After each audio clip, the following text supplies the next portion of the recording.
Now, I don't know about you, but I love a good crock pot recipe. So when we're talking about what's in your fridge today, we have got it. It's easy one you can do before you go to work in the morning. Chef Mark Schneider with the TSTC Culinary Arts Department in the studio with us.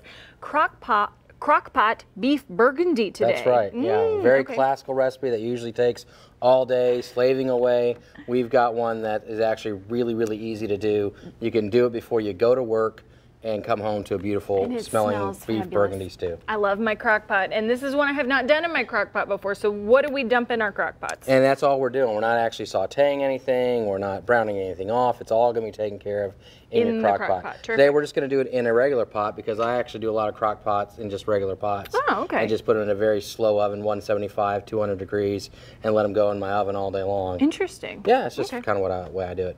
So we've got just some nice beef. We've got some beef tenderloin. You can use leftover steak. You could use a chuck roast or something to that effect, and just cube it up to one dice. Okay. About 1-inch dice on that. And that's just kind of go into there. And then we've got onions, carrots, and celery, and that's actually called a mirepoix, which is your French term. If you want to be fancy about it. If you want to be fancy, you can do some little mirepoix. And then we have some diced mushrooms. Those go in. And then we have a little bit of cream of mushroom soup. I'm surprised there's not that much liquid going into this. It's all going to come off from the beef. Oh, okay. And then, actually, you're right. This is all the burgundy we're going to put in there, which is probably 2 ounces. And this is a Burgundy wine. Burgundy wine. You could use a Chianti. You can use a Pinot Noir. You can use whatever wine you have on hand. Okay. A lot of times I'll buy the very small wine bottles, and I'll have those at my house. And so I'm not opening a whole bottle just to cook with. I'm just cooking with a small bottle. Oh, that's a good idea. And then we just have our seasonings, which is our salt and our white pepper, our chopped garlic. And what's this one? And that is thyme, just a little bit of dried thyme.